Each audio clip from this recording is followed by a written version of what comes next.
Sometimes when you play chess, it can feel like you're conducting a symphony and all of your pieces are working in harmony and they're collaborating and they're coordinating, and every move you make is increasing the pressure on your opponent, and it all succumbs in a crescendo and you get this lovely checkmate. That is when you play chess well. But when you play chess like I do, it's generally just sort of things happening to you and you're trying to react in the best possible way. And a lot of the time those things happening to you are very annoying. But sometimes good stuff happens, like in this game here.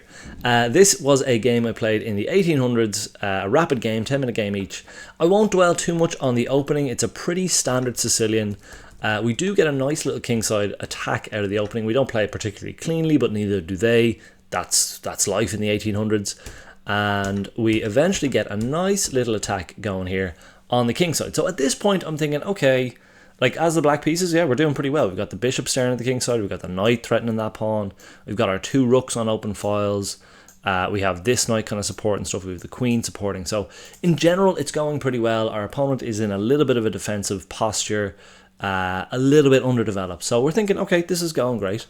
So we bring our knight in here, and that is like, it's fine, it's not a bad move, but we have our eyes on a bigger prize, and that bigger prize is this, which I thought was a beautiful tactic. I thought this was lovely. It's always very fun to sacrifice your queen, and the point of this was when they take back here, we can drop our knight in here and fork the king and the queen like that. So bang, bang, and we're thinking, okay, we've cracked open their king, and we've won a pawn as well. We've captured that pawn with the queen, and we're going to be able to capture back with that queen. And that is true, and that's all well and good, except we miss a very, very key detail. And that key detail is, I was thinking, okay, well, we might even start to trade off here and trade off that bishop, then recapture with the rook, and then we're up a pawn, and we're going to get things moving. But we completely forget that that knight is not safe. That knight is hanging. So rather than being up a pawn, we are down a piece. We're up one pawn, down a piece, so down 2 points of material if you want to do all the maths material wise. So it's a complete disaster. Just a miss. We just missed this reverse move from the bishop. Seeing pieces coming back down the board is often like a spot of blindness. Knights moving backwards are often quoted as the hardest moves to spot, but bishops moving backwards, well, I missed this one, so they're pretty hard to spot as well. At this point, we're thinking, okay, that's a disaster. We have blundered a piece, basically, between the jigs and the reels. We're not like completely dead in the water because they have one minor piece more than us, and we do have an extra pawn on this king side, so maybe there's something we can engineer to squeeze out a draw. So we play on anyway.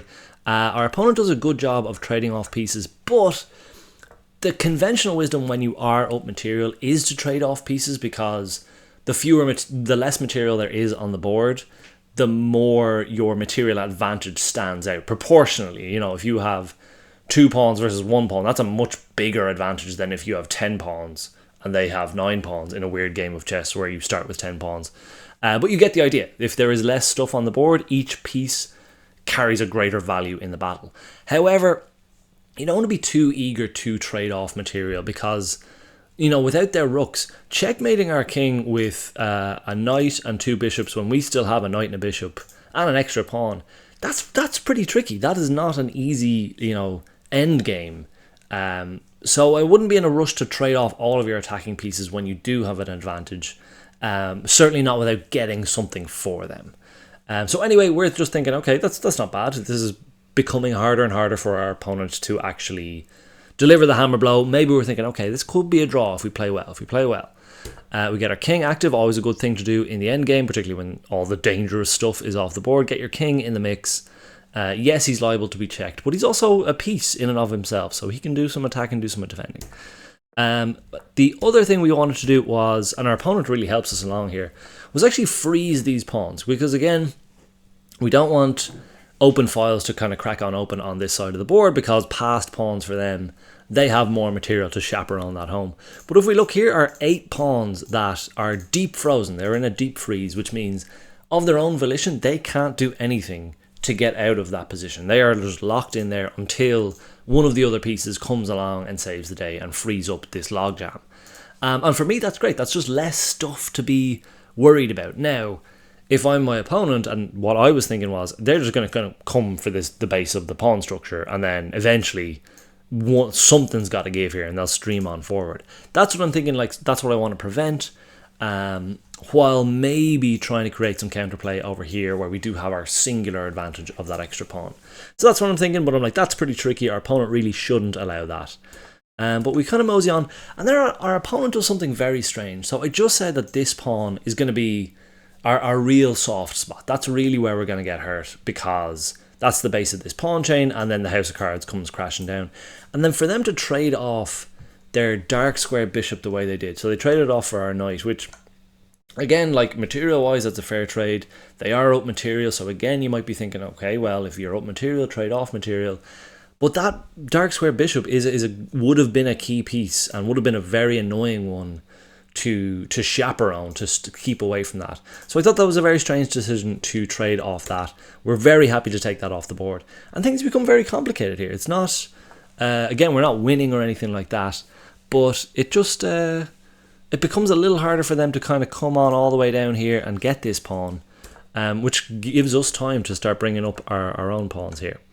The knight comes in here. I thought that was a bit of a weird move, because now we can threaten the knight here like this, and the pawn is threatened here as well, and the knight does have a way to come back and defend this, but now we can kind of double attack, and we're threatening a draw here. We're threatening a repetition here, because we're moving back and forth. They again move their knight back here, and they don't want to draw the game, so they get a little bit greedy here. They drop that pawn with check, which narrows their lead down to one pawn in material, or as I say, we have two extra pawns, they have an extra piece.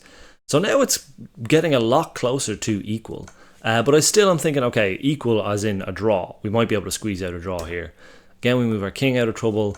We check their king. We drop our bishop back. Their knight is causing a bit of trouble here. Again, the little fork on our tender spots here. So bishop has to drop back, which again might allow this king to infiltrate a little further. So they make this bishop move, and again they don't choose to bring their king forward, which I think would have been like kind of a death knell. That's where, like, you know, our king can't really advance up here anymore, and they can just start to mosey on up the board. So I thought that was a weird decision, but maybe you're also thinking, okay, they want to chaperone these pawns themselves, which is probably true. So again, we just get our king active, and we will take the initiative to keep the king out of here as well, while also threatening the knight. No harm, no foul. They come in here with check. We just shift our king over here as well. They bring their bishop here as well. Listen, it's a nice square for the bishop. But again, nothing too fireworky happening in this position. And now I'm just thinking, okay, well look, the king's on a dark square. We want to defend this pawn. Our king is perfect here. We don't want to move either of these pawns. I kind of make the only move that like doesn't damage our position. That it's sort of like a almost Zugzwang. We can maybe move the bishop here. Or we could maybe move the bishop here. In the end, I decided to move it here. And I'm very glad I did, because that's checkmate. If you can believe that. And I didn't believe it at the time. I thought there was some sort of bug. But if we look a little closer, the king is in a weird no man's land. This bishop being here actually hems him in. That is the final nail in the coffin. But he can't come forward because of our king here. We've managed to activate our king and keep him in a sort of a holding position here. He is in check, so he's not going to be able to move backwards here. And then we have pawns just advanced enough to keep him in there. So this is one of the weirdest checkmates. It looks like a wide open board. It looks like black is in trouble here. But yeah, the checkmate animation played, it popped up, and I couldn't believe it. It really took me a second to be like, do they mean me? I thought I got checkmated by like a pre-move or something like that. But no, sometimes the chess gods smile on you, and they just give you a checkmate out of absolutely nowhere. This is one of the weirdest checkmates I've ever had.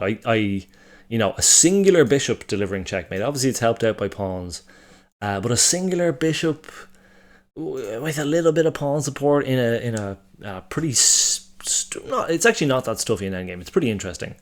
But yeah, that was just madness, absolute madness. And listen, we'll take it because.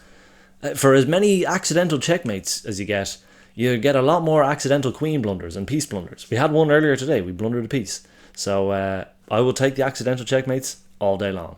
That is going to be all from me today, folks. If you did have a good time, feel free to subscribe and stick around for more chess content. And as always, enjoy your chess. Cheers.